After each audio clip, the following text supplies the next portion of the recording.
Thanksgiving dinner at my parents' house always followed the same pattern. My sister Emily sat at the head of the table, laughing with my parents while everyone admired her latest achievement. And I sat quietly at the end of the table, like background noise. That night, after dessert, my dad stood up and clapped his hands. Before everyone leaves, he said, "We have a couple of Thanksgiving surprises." My mom handed Emily a thick white envelope tied with a gold ribbon. Emily opened it and gasped. A Caribbean cruise? 7 days. Luxury ship. Ocean view suite. The whole table erupted in applause. My parents beamed with pride like they had just given the gift of the year. Then my dad reached into his pocket and slid something small across the table toward me. "This one's yours," he said casually. It wasn't an envelope. It wasn't even wrapped. Just a $2 gas station lottery ticket. A couple of relatives chuckled. My sister smirked. "Well," she laughed, "maybe you'll win $10. Everyone laughed. Everyone except my grandmother. She watched me quietly as I folded the ticket and slipped it into my pocket. At that moment, it felt like just another reminder of where I stood in my own family.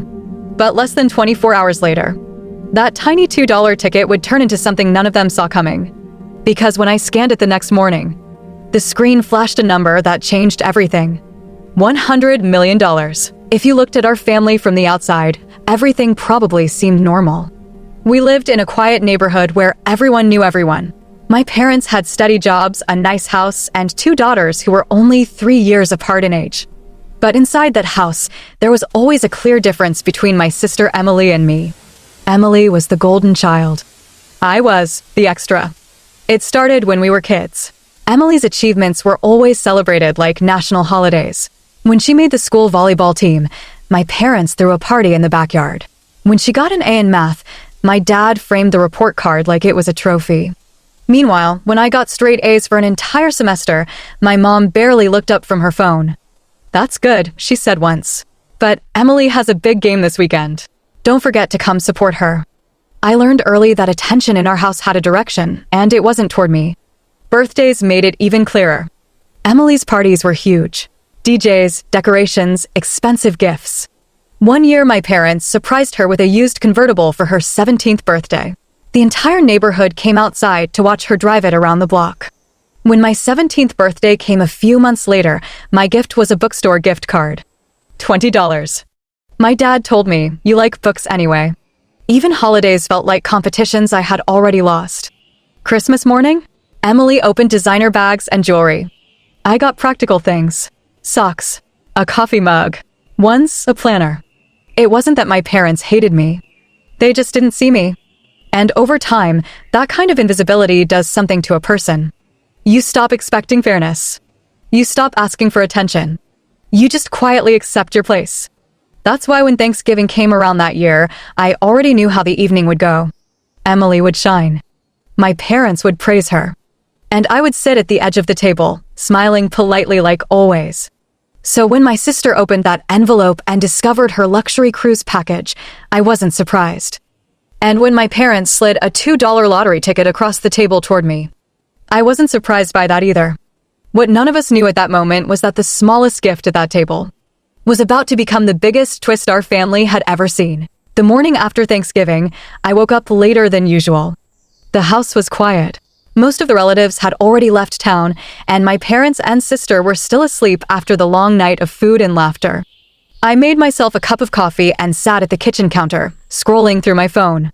That's when I remembered the lottery ticket. It was still in the pocket of the jacket I had worn the night before.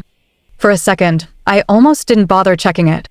I mean, it was a $2 gas station ticket my dad had handed me like an afterthought. The odds of it being worth anything were basically zero. Still, curiosity got the better of me. I grabbed the ticket, opened the lottery app, and used the scanner. The camera hovered over the barcode for a moment. Then the screen flashed. Processing. A second later, the app froze. I frowned and scanned it again. This time the screen lit up bright red with a message I had never seen before. Claim required. Contact lottery office. My heart skipped. That didn't make sense. Most small prizes showed the amount immediately. Confused, I checked the winning numbers manually. One by one. First number. Match. Second number. Match. Third. Fourth. Fifth. By the time I reached the final number, my hands were shaking so badly I almost dropped my phone. Every number matched. I stared at the screen, convinced I was reading it wrong. Then the prize amount appeared. Not $20. Not even $20,000. $100 million. $100 million. For a moment, the entire kitchen felt like it was spinning.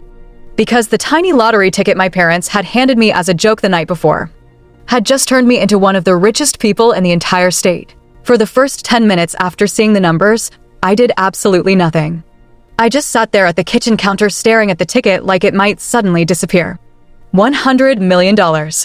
It didn't feel real. My first instinct was actually to hide it. Not because I was greedy, but because of the house I was sitting in. I already knew how my parents treated money. And I knew exactly how they treated Emily. So instead of waking anyone up, I quietly slipped the ticket into a small envelope and walked outside. The cold November air helped clear my head. There was only one person I trusted enough to talk to: my grandmother. Grandma lived about 20 minutes away in a small house she had owned for nearly 40 years. She had always been the only person in the family who treated me like I mattered just as much as Emily. When I called her, she answered on the second ring. "Sweetheart, everything okay?" My voice shook a little. "Grandma, I think something crazy just happened." There was a pause. "What kind of crazy?" I explained the lottery ticket, the scanner message, the matching numbers, everything. At first, she thought I was joking. But when she heard the seriousness in my voice, she went completely silent. Finally, she said something I didn't expect. "Don't tell your parents yet." That caught me off guard. "Why?" Her tone changed. It became calm. "Careful. Because money like that changes people. And I've known your parents long enough to know exactly how they might react." She asked me to drive over immediately. When I arrived, she was already waiting at the kitchen table with her reading glasses and laptop open.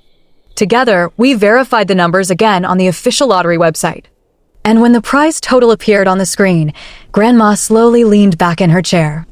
Then she smiled. Not a shocked smile. A knowing one. "Well," she said quietly, "I guess Thanksgiving just became the most interesting holiday this family has ever had." Grandma didn't panic. She didn't celebrate wildly either. Instead, she did something that surprised me. She started planning. "First rule," she said calmly, folding her hands on the table. "We protect you." I blinked. "Protect me from what?" She gave me a look that said, "You'll see soon enough." Within an hour, she had already called a family lawyer she trusted and scheduled a meeting with the state lottery office. But that wasn't the part that shocked me. The real shock came later that afternoon. Because somehow, my parents found out. I still don't know exactly how. Maybe someone overheard my phone call with Grandma. Maybe the lottery verification triggered something in the system. All I know is that around 4 p.m., my phone started exploding with messages. "Mom, why didn't you tell us about the ticket?" "Dad, call me immediately." And then Emily. "Emily, wait, is it true you won the lottery?" My stomach dropped. 20 minutes later, my parents showed up at Grandma's house without warning. Dad walked in like he owned the place. "Well," he said loudly, forcing a smile, "looks like someone forgot to share some exciting news with the family." Mom rushed over and hugged me so tightly it almost felt fake. "Oh, sweetheart, we're so proud of you." Emily stood behind them, staring at me like I had suddenly become a completely different person. The same sister who laughed at my $2 ticket the night before. Now her eyes looked calculating. Dad pulled out a chair and sat down across from me. "Let's talk about what we're going to do with the money." "Not if. We." Grandma cleared her throat slowly. "Interesting choice of words," she said. Dad frowned slightly but ignored her. "We'll need to think about taxes, investments, maybe helping Emily with a house, things like that." I hadn't even claimed the prize yet. And already they were dividing it. Emily leaned forward eagerly. "Well, technically," she said with a little laugh, "Dad did buy the ticket." That was the moment the room went completely silent. Grandma's expression hardened. Because the same family that treated the ticket like a joke just 24 hours earlier was now acting like it belonged to them. The moment Emily said, "Dad bought the ticket," the room shifted. Dad leaned back in his chair slowly, like the idea had just clicked in his mind. "Well, she's technically right," he said. My chest tightened. "What?" Dad folded his hands together like he was explaining something obvious. "I paid for the ticket. I bought it at the gas station. That means legally it's mine. Mom nodded immediately. That's true. It was just a gift. Emily smiled slightly, clearly enjoying where the conversation was going. You didn't even want it, she added. You almost threw it away. For a moment, I couldn't even respond. 24 hours ago, the ticket had been a cheap joke.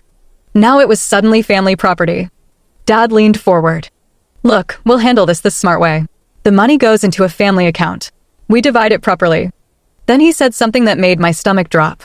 You'll still get a good portion, obviously. A portion of something that had been given to me.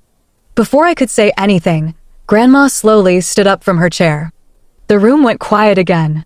She walked to the kitchen counter, picked up her phone, and placed it on speaker. Evelyn, she said calmly. Yes, Mrs. Harper, a woman's voice answered. Could you repeat what you just told us about the ticket ownership law? There was a pause on the line. Then the lawyer spoke clearly. In the state lottery system, the legal owner of a ticket is the person in physical possession of the ticket at the time of claim. Dad's confident expression froze. Emily blinked. The lawyer continued. If the ticket was given as a gift and the recipient possesses it, the prize legally belongs to that individual alone. Silence. Complete silence. Dad's jaw tightened.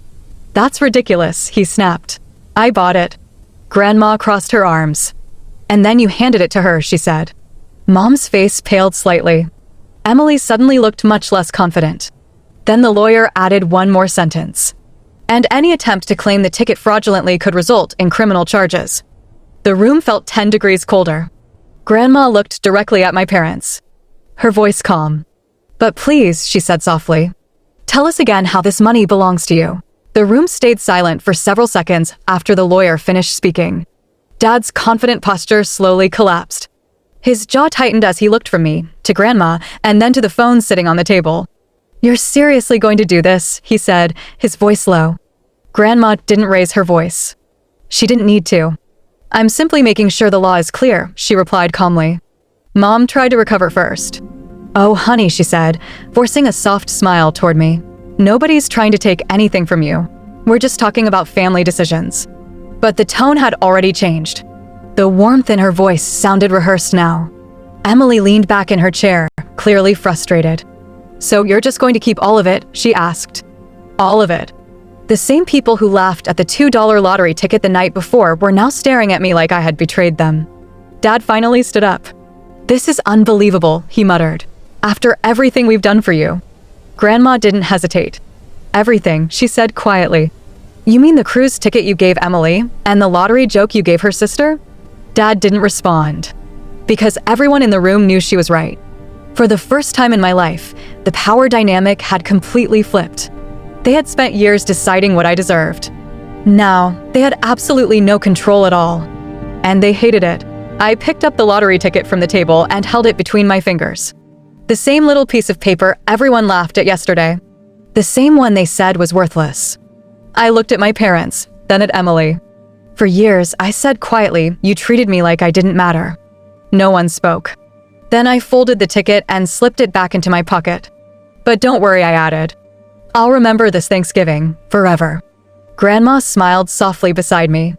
Because sometimes the smallest gift turns into the biggest lesson a family will ever learn.